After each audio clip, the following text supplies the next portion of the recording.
Good evening, everybody. It gives us extreme pleasure to welcome all of you to the final session of the Faculty Development Program organized by the Department of English at SRM University, Sikkim.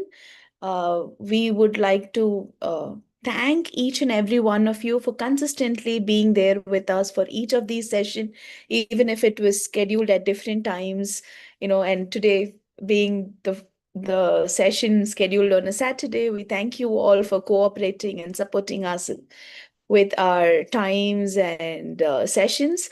And now, without further delay, I would like to request Dr. Parthasarathy to continue with his session.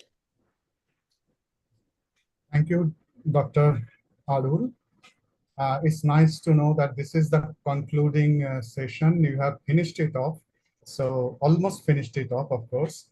And congratulations for that. And as a kind of parting gift on my part, I could assure you that today there would be no PPT, no PowerPoint presentation, enough of that. Probably you have had enough of that.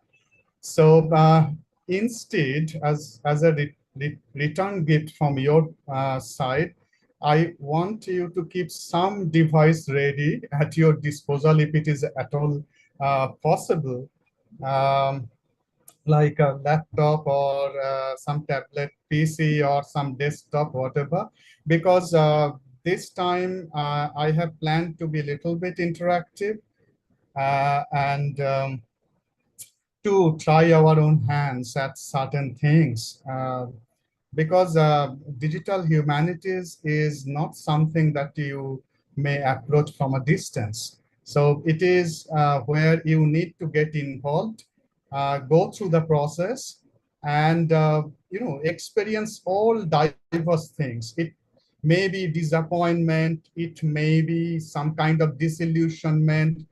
You may face the challenges of digital humanities. You may plan something, but when you try your hands, you will find that something else is coming up.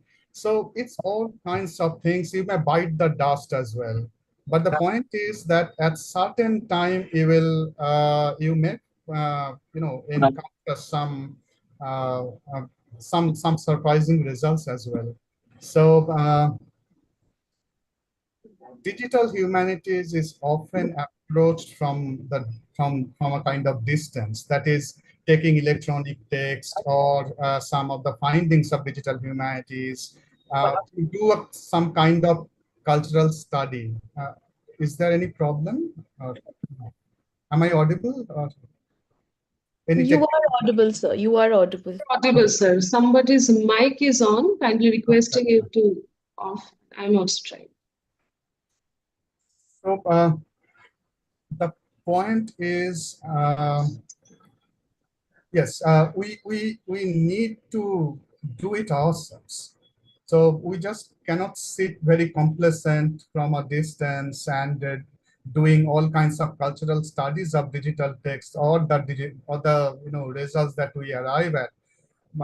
We Yes, of course, it is needed that we need to do some arguments over digital humanities. We need to put forward some of the critical thoughts, but they are not the only objective of comparative for digital humanities. It is, in short, a kind of project-oriented thing. So we need to try our hands. In this regard, I'd like to uh, share with you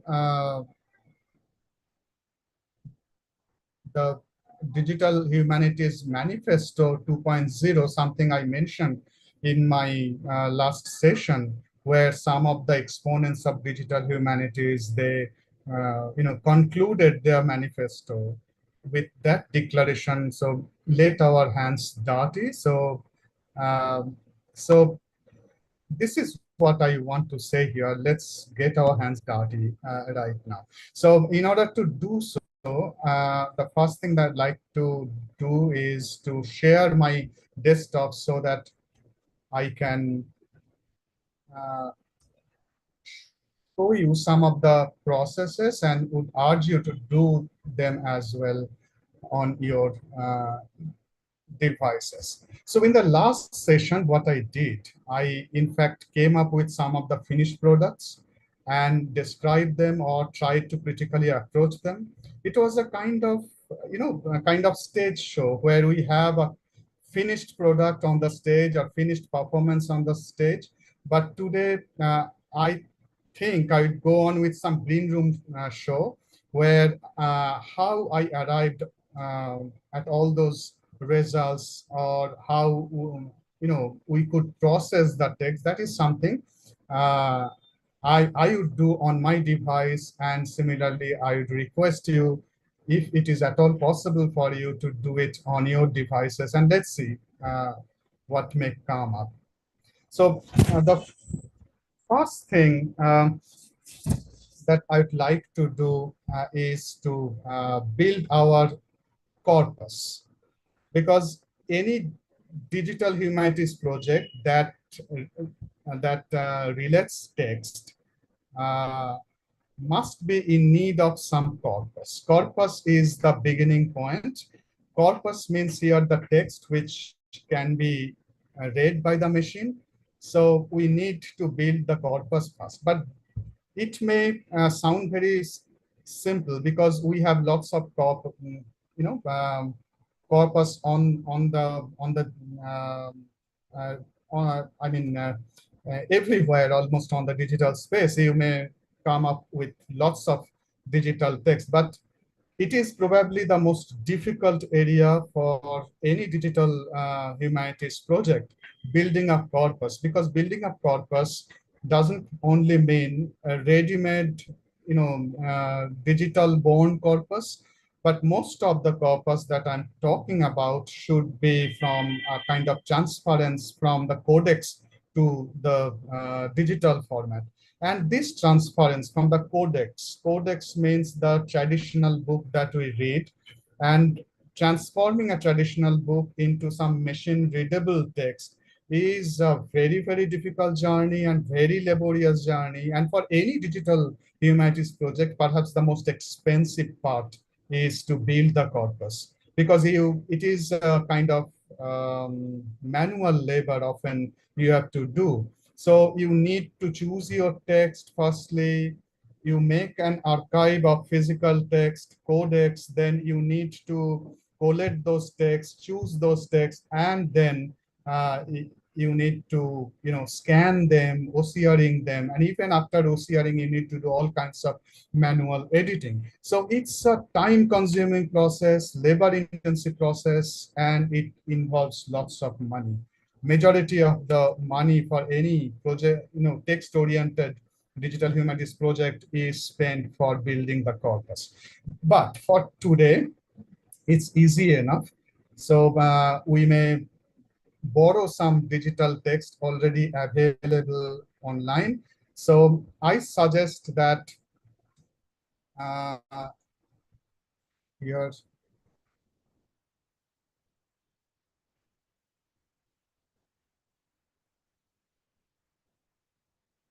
I suggest a particular website where you can have lots of text, and you with that website. That is Project Gutenberg. Many of us use this website in search of our text.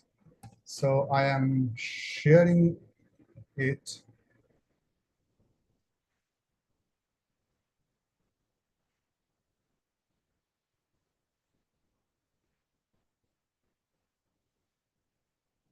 Just a minute.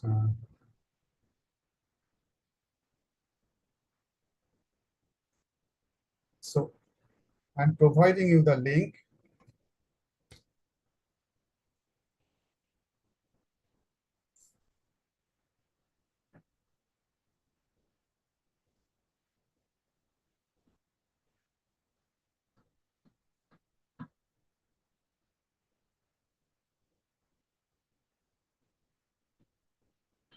Yes, this is the Project Gutenberg.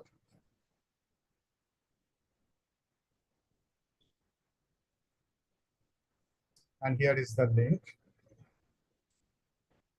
Right, so you can click on the link and enter into uh, Project Gutenberg website. This is a repository of lots of books. So from here, we will take our,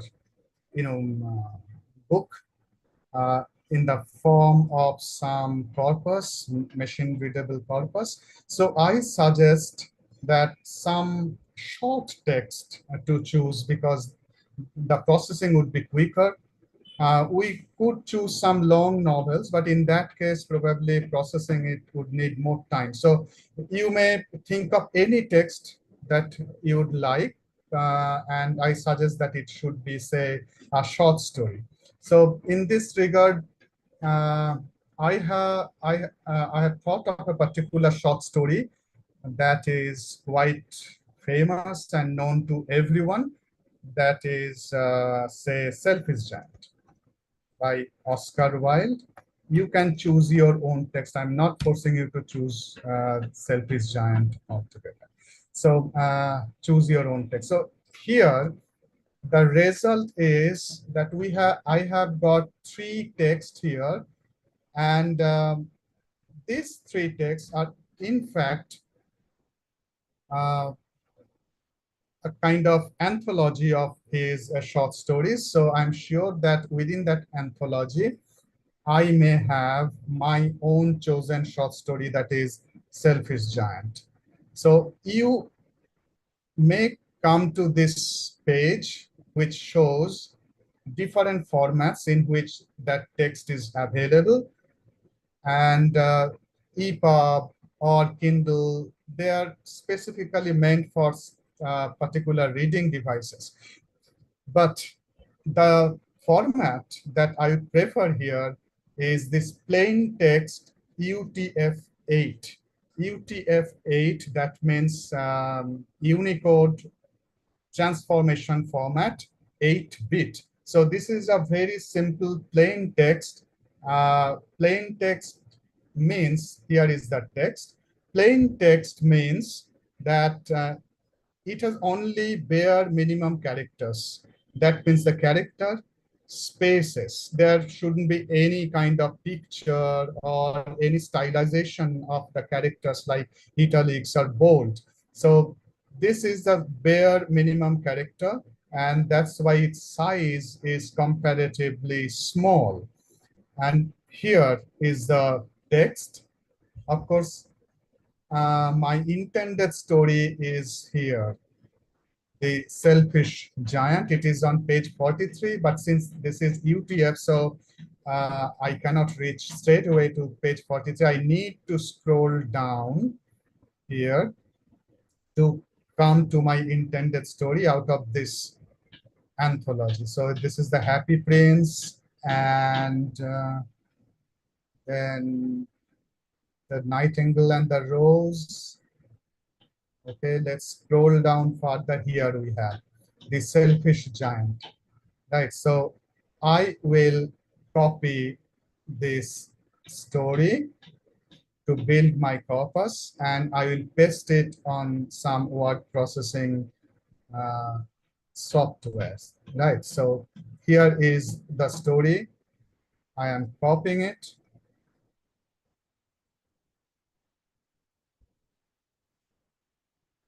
Right, so now I open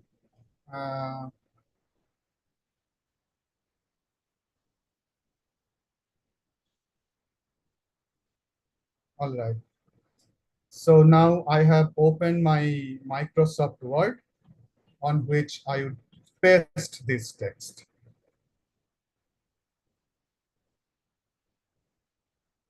All right. So this is the text on my Microsoft Word. It's not a very long text, but if we have a look at this text, you may find some extra characters here. So we need to edit it, right? So this is here, for example, this is not the part of the main text. So there probably was some picture, and since I have opened it in UTF-8 format, so there won't be any picture here. So I must edit it out because it doesn't constitute the main body of the text. So I have deleted it, and similarly I'm checking the text to find other unnecessary text embedded within our um, corpus. This is another one, so I am deleting it. The point is that this is the process of editing, and sometimes the debate often comes up whether digital humanities is replacing our traditional humanities, whether digital humanities is completely a different thing. The point is that it is not, because some of the essential characteristics of humanities studies, which we have been doing right from the Renaissance, is always there in digital humanities. It is just a kind of addition to our our humanities study, and it is not a replacement. For example, this act of editing, though editing always has remained at the core of humanities study right from the time of Renaissance, and we are doing it, though probably in a bit different manner, but the essence remains the same. So I'm checking out for any extraneous unnecessary text. Here it is, picture decorative graphic of red, so I am eliminating it. Those who are interested to read about this non-changing aspect of humanities, even in digital humanities, I'd like to refer to this book. Um, please read this book. This is a very fine debate on this question of whether digital humanities नाकि is. साथ में कुछ खाते हैं मीठा का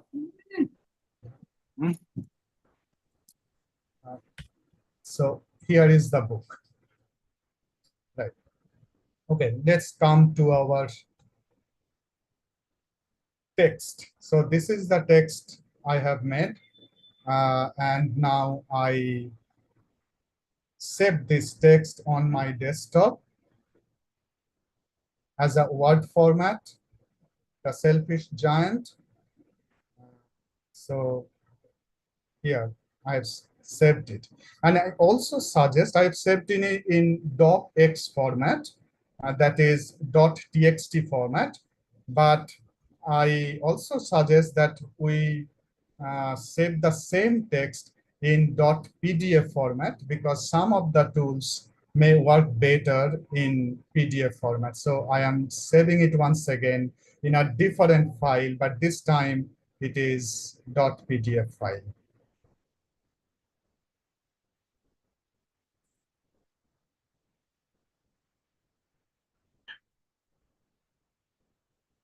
Right, so we have now text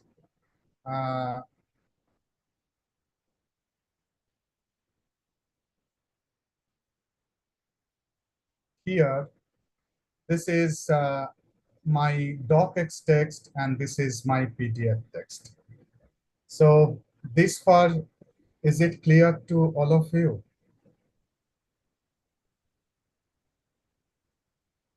Could you follow what I have? Yes, sir. So far, we have understood what you are saying. All right. So from here, now I move on to the tool that I'd like to use here to process this text. As I have probably shared with you, a tool called Voyant, and I also requested you to do it at your home so that you can try it in our own. So, is there any query? No, someone unnecessarily unmute. I understand that. So now I move on to our text processing tool, and the URL I already shared with you in my last session. This is Voyant, and if you just Google search it, so this is the Voyant tools, and there you will find a wise owl here. So I am sharing once again the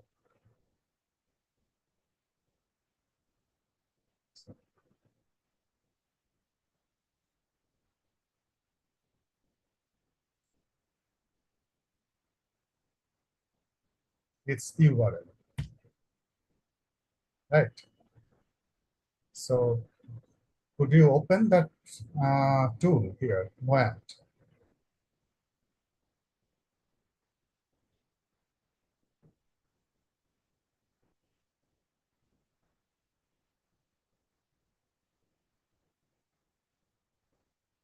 So I hope those who are trying it may have opened this tool, Voyant, and now we'll put our text here. We may straight away type our text or we may upload the text. So this time I would like to uh, copy our text and paste it here. So this is the text. So I am selecting all, and I have copied the text, and this is our Voyant interface, and here I'm pasting the text. So I have pasted my entire text here in this box, text box. And so I have fed the text, and now I am asking it to reveal. So it may take a little bit time. So this is the text has already been processed, and I have got the result on our screen. So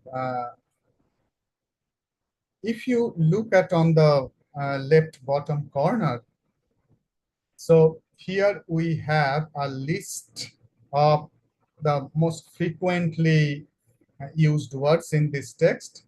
And of course, we have eliminated the stop words. About that stop words, I have talked in my last session. So we have eliminated the stop words, and we only have kept the non-stop words. And among these non-stop words, we have giant, garden, children, said, and little. These are the most frequently occurred words in Selfish Giant, and it has enumerated their occurrences as well. Giant appears for 26 times and garden 25 times, and so on and so forth. So this is a short summary, and along with this, you may see the other results, like it's one document of 1,663 total words, of which 444 unique words. And so vocabulary density is 0.267. That means unique word divided by the total word. And the readability index is 6.357. So this readability index indicates whether the text is difficult to read or it is easier to read.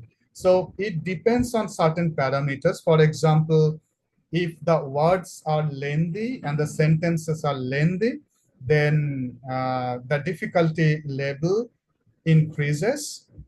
And if the words are short syllabic words, or the word has short syllables, then its readability index increases. So more, greater is the number, then it is more readable. Lesser the number, the text is difficult. Of course, you may raise question that the difficulty of text doesn't depend on this kind of mechanical arrangements of words, but you can see that the children's literature, if you put the children's literature on this interface, you would find that children's literature has greater readability index, right? So it is 6.357 readability index, which is well above the easy level. So one can assume that this text is easier to read. Average words per sentence is 16.6. And here is the text. But the interesting thing about this text being reflected here on the upper panel at the middle window. So if you bring your cursor on any word, then this will give you information about the number of occurrences of that particular word. For example, I have put my cursor on green and it shows that document frequency is 2. And similarly, what's about the stop words? For example, the greatest stop word is the. The happens in this story 160 times, right? So from there, let's move on to Wordle. I talked about this Wordle. So I want to open this Wordle in a separate window. So I take it here, exporting it to another window. So here I have exported it, and here it is the Wordle. So this is the Wordle I described on the earlier day, but you can always customize this Wordle, because this Wordle that you see on your screen is made up of 25 words, 25 most frequently used words in this story. And you can always increase the number. There is a slider on the left side. You can increase the number by sliding it further. Say, I want to look at 100 most frequently words. So this is the Wordle for 100 most frequently words, and subsequently you can go on increasing it further, say 150 words.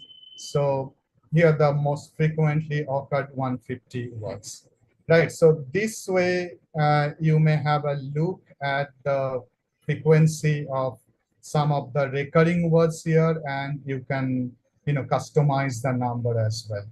So from here, let's go back uh, to another fascinating thing, that is the occurrences of these words, most frequently used words, along the length of the text. So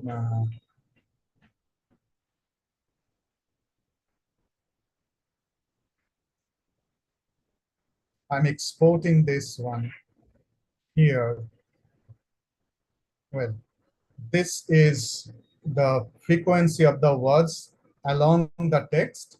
So once again, here the blue is the said,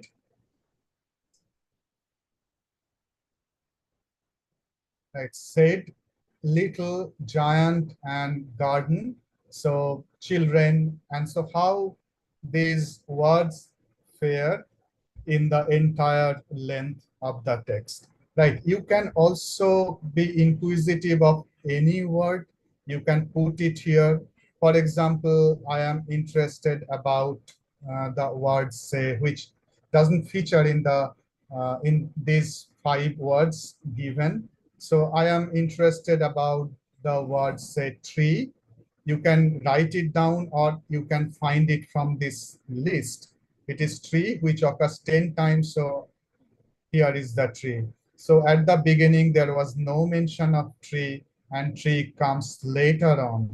So this is how different was. You can search other words as well, and you can find its location along this along the text, right? So right. So from here, I move on to our next tool. I'm moving out of Voyant. Right. So the next tool is the word tree. Right. Word tree. In this regard, I'd like to use a particular tree, which is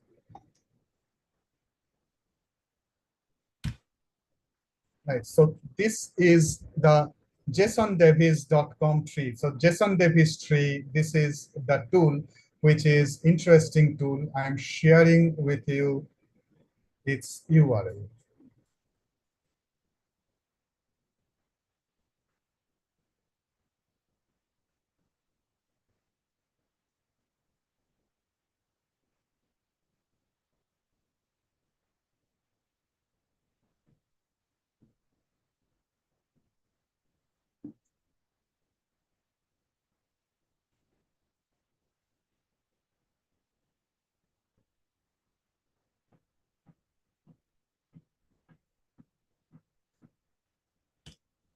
Right, so this is the tool, and I am once again feeding my text here.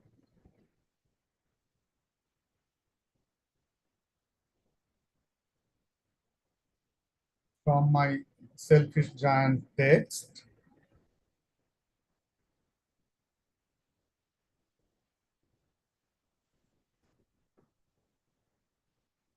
So I have pasted my entire text in this text box, and I am asking it to generate word tree. So within seconds, it generates the word tree. Of course, it begins with the most frequently used word, that is the giants, the giant was, and so on and so forth. You can zoom in to read all these sentences. Right. So you may once again give your own choice. For example, instead of the, I am I am interested into the word, say, spring. Right. So this is spring, and since spring occurs lesser time than the, it is more clearer now that से हम direct ऊपर चले गए so this spring and all the words which come after spring are given here. So this is this can show us the affinity of certain words to go with my search word. Right, so this may be of some help if we think about the uh, the topic formation, or if there be any emotion attached with various words to come together. So this word tree might be an excellent tool, or rather a beginning of accessing those topic formatting. So this, we can see it from a reverse tree. So when the spring becomes kind of object, and preceding words are given here. So this helps identifying the recurrent patterns of the associations of the words. Right. So far I have dealt with individual texts. Now I'd like to enter into big data, and I have mentioned that Google has come up with big data ngram tool, and this Google ngram tool would operate on the entire depository of Google Books, which is the largest depository of Google Books. Right. So first of all, I'd like to share the links so that you can try it yourself.